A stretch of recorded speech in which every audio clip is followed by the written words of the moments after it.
इतनी बड़ी गलती तो किसी ने नहीं की होंगी जो गलती राजा श्रेणिक ने की। लेकिन जब राजा श्रेणिक के जीवन को देखते हैं तो आश्चर्य उठता है।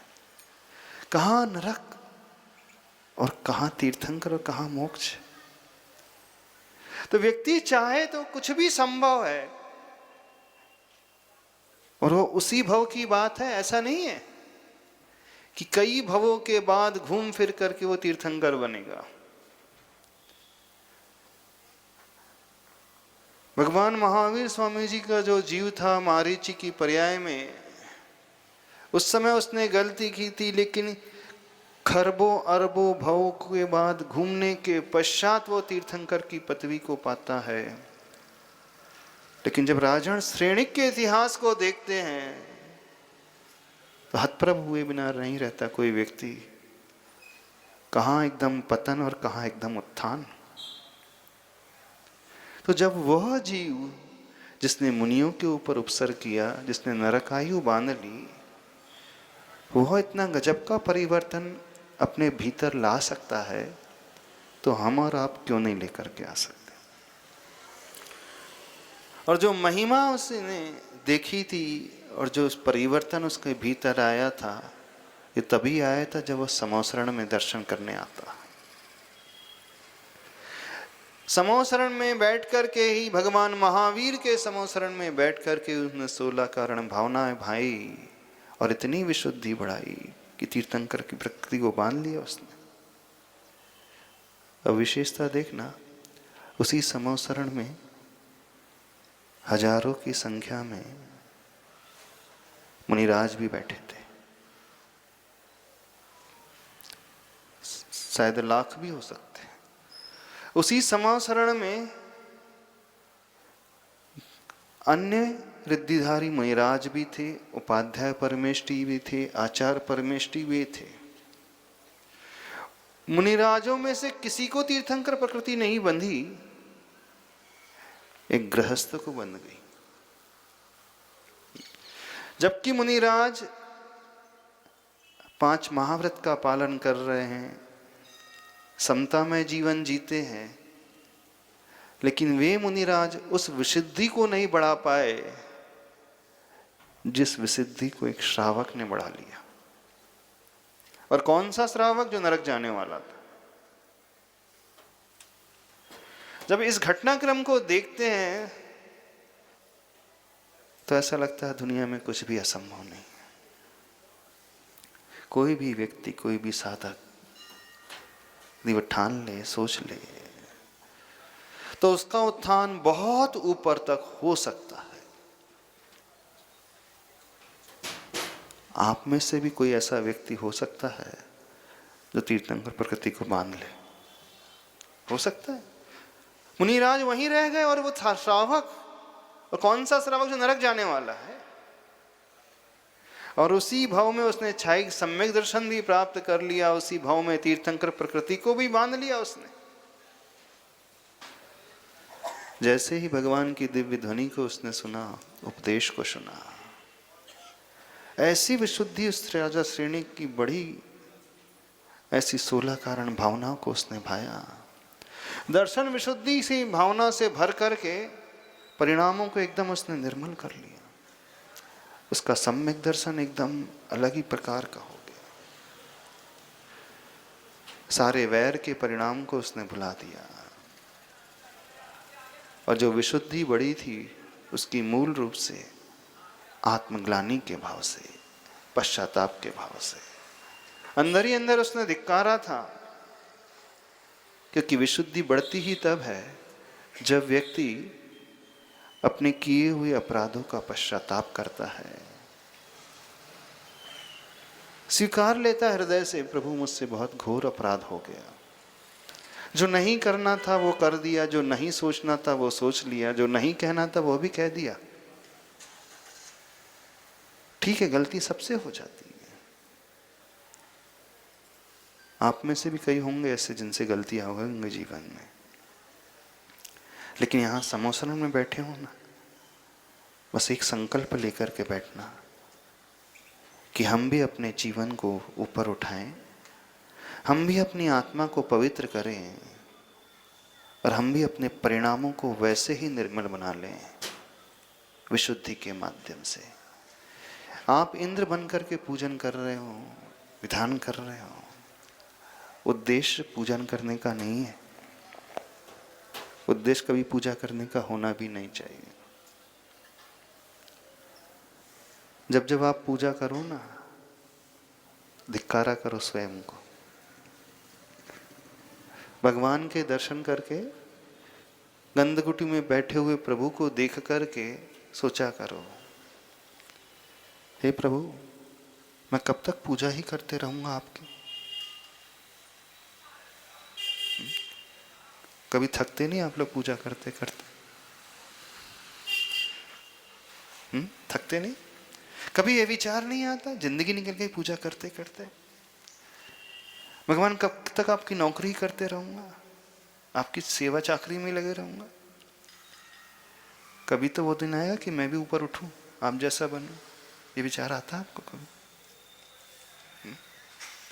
पूजा करना उद्देश्य होना ही नहीं चाहिए। जब जब आप अर्घ चढ़ाओ, अर्घ चढ़ाते समय भाव लाना, हे प्रभु, कब वो दिन आए जब मैं आपकी पूजा करना छोड़ दूं। क्या हम कह रहे हैं? कब वो दिन आए जब अर्घ चढ़ाना आपको बंद कर दूं मैं। आता है मन में कभी भाव? नहीं आता। हाथ में अर्घ लेकर के खुश होकर के नहीं, बड़े दुखी मन से अर्घ चढ़ाया करो।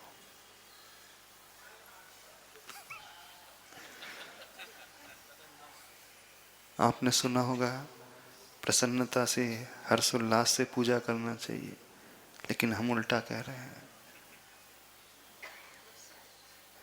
हृदय की व्यथा से भर करके, पीड़ित होकर के अर्घ चढ़ाया करो। जब जब अर्घ चढ़ाओ तो आपकी आंखों में आंसू होना चाहिए। भगवान बहुत हुआ, अब छोड़ना है मुझे आपकी पूजा। अब इसके बाद मैं पूजा नहीं करूंगा कभी।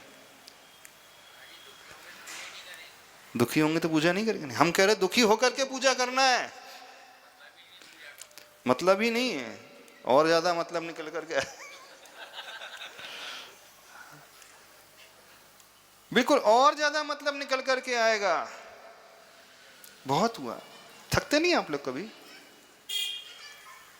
थको, हम तो चाहते हैं थक जाओ। बंद कर दो पूजा करना। पूजा कौन नहीं करता है? हाँ, साधु पूजा नहीं करते कभी। तो भगवान को देख करके, समोसरण में देख करके सोचना चाहिए, विचार करना चाहिए। इतने सारे चावल मैंने चढ़ा दिया है, बोरे बोरे भर करके चढ़ा दिया हूं, इतना जल चढ़ा दिया हूं, इतने द्रव्य चढ़ा दिया, इतनी बादाम चढ़ा दी, इतनी लौंग चढ़ा दी, इतनी चटक चढ़ा दी। कितनी चढ़ा दी होगी आप लोगों ने? बहुत चढ़ा दी, फिर भी कोई परिवर्तन नहीं आया मुझ में। अब मैं ऐसा परिवर्तन लाना चाहता हूं, ऐसा परिवर्तन, ऐसी विशुद्धि बढ़ाना चाहता हूं कि पूजा करना भी बंद कर दूं। अर्थात जब ये भाव भीतर पैदा हो जाएंगे तो उसकी दृष्टि पूज्य बनने की ओर होने लगेगी। अभी तो आप पूजक हो। जब राजा श्रेणी भगवान के दर्शन करने गया, दर्शन करके अंदर ही अंदर वो सोचने लगा, विचार करने लगा, हे प्रभु, अनादिकाल से मैं भटकता हुआ आ रहा हूं, कषाय के भाव करता आ रहा हूं, आज तक अपने परिणाम को मैंने निर्मल नहीं किया। न जाने कितने वैर के परिणाम को अपने हृदय में धारण करते हुए आ रहा हूं। किन किन से मैंने दुर्भावनाएं रखी होंगी, किन किन के बारे में मैंने कितना गलत सोचा हुआ, आज तक वो प्रशम का भाव मैं नहीं लेकर के आया। कषाय को शमन करने का भाव अपने भीतर जागृत नहीं कर पाया। आपके समोसर में बैठ कर के मैं अपने सम्यक दर्शन को इतना निर्मल बनाना चाहता हूँ, इतना निर्मल बनाना चाहता हूँ, कोई कषाय का भाव मेरे हृदय में रहे ही न। पूर्ण वो क्षमा के भाव से भर उठता है। जब वो क्षमा के बारे में चिंतन करता है ना, तब वो एकदम नीचे आ जाता है। अर्घ हाथ में लेकर के यह सोचना, खूब तो अर्घ चढ़ाए हैं, लेकिन अपने हृदय में वो क्षमा का भाव लेकर के नहीं आ पाए। एक बार वो भाव आ जाए तो उसका सम्यक दर्शन एकदम निर्मल हो जाएगा। वो दर्शन विशुद्धि की भावना से भर उठेगा। वो आस्था का भाव, समर्पण का भाव प्रभु के प्रति, वो संसार के दुखों से डरने का भाव, वो संवेग की भावना आती है? नहीं आती किसी के मन में। पापों को देख करके डर लगता है? नहीं लगता है।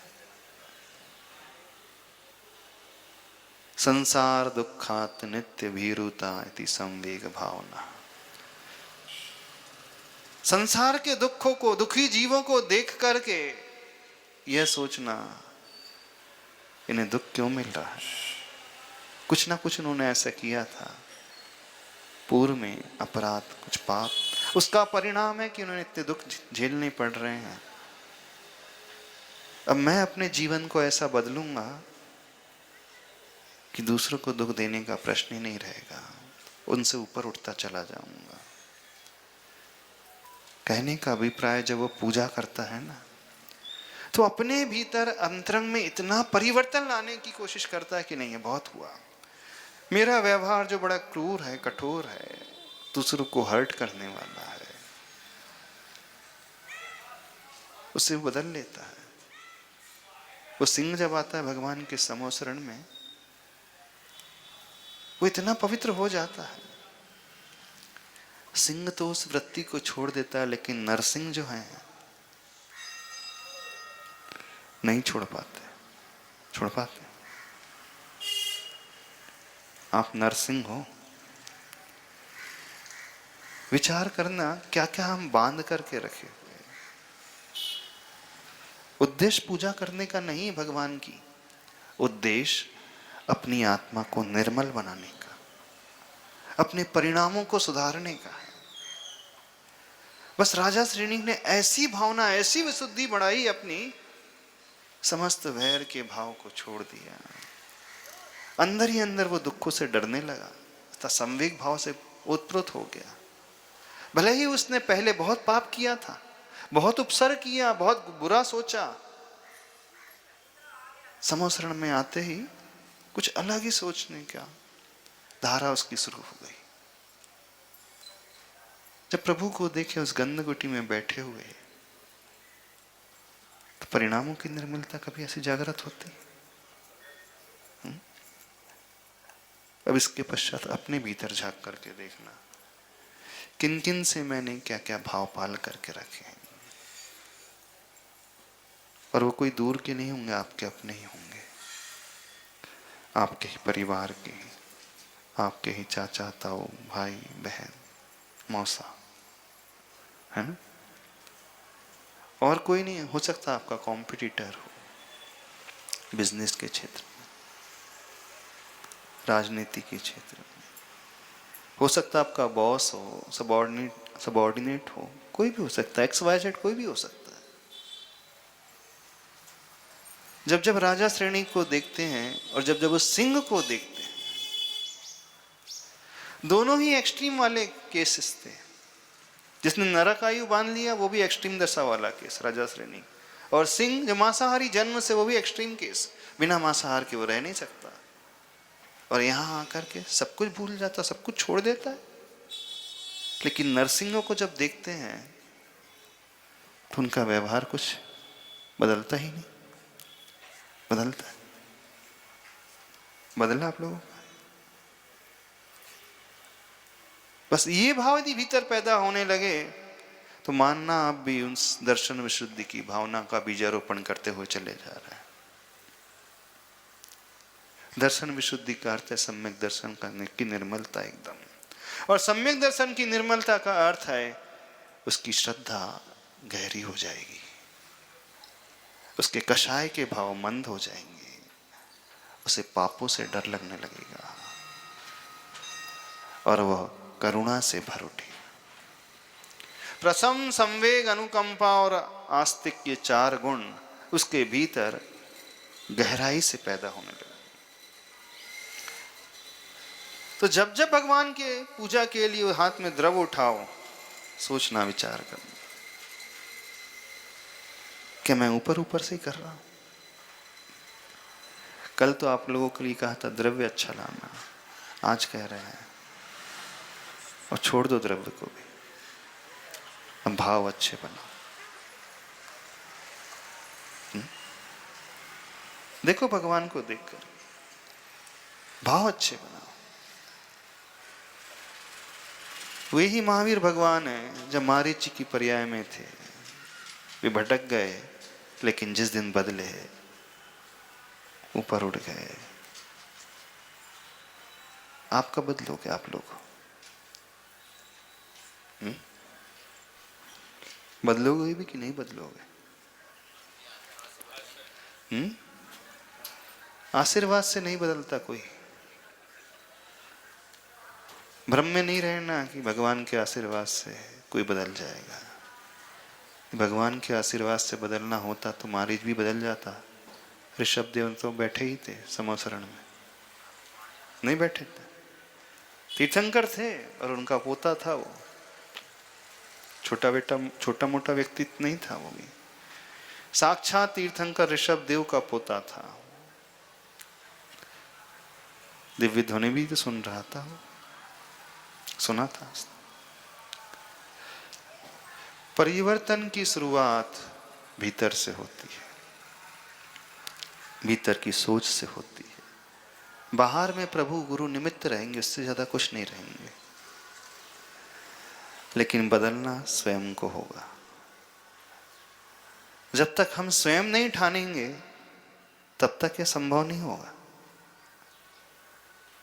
प्रभु चाह करके भी हमें नहीं बदल पाएंगे और न बदल सकते। यदि बदल सकते तो मारीची को भी उसी भाव में बदल देते हुए, नहीं बदल पाए। यहां व्यक्ति का स्वयं का उपादान आगे आ जाता है, उसकी स्वयं की शक्ति होती है। स्वयं जब तक वो भीतर से जागृत ना हो संभव नहीं है। सूर्य आपके दरवाजे तक आ सकता है, किरणों को भेज सकता है, खिड़की तो आपको स्वयं खोलना पड़ेगा। वो खिड़की नहीं खुलेगा आपके घर की, खोल देगा। कदाचित खिड़की खुली भी हो तो रजाई से बाहर स्वयं निकलना होगा। वो रजाई आपके ऊपर नहीं कर देगा उठा करके। किसी और ने रजाई उठा भी दी हो, लेकिन उठना तो स्वयं ही होगा। जब कोई दूसरा उठाता है, ये तभी होता है जब व्यक्ति दुनिया से उठ जाता है ना। तभी दूसरे उठाते हैं जब उठ जाते हैं अपन। तुम उस उठने की बात नहीं कर रहे, नहीं तो आपको रॉन्ग नंबर लगा।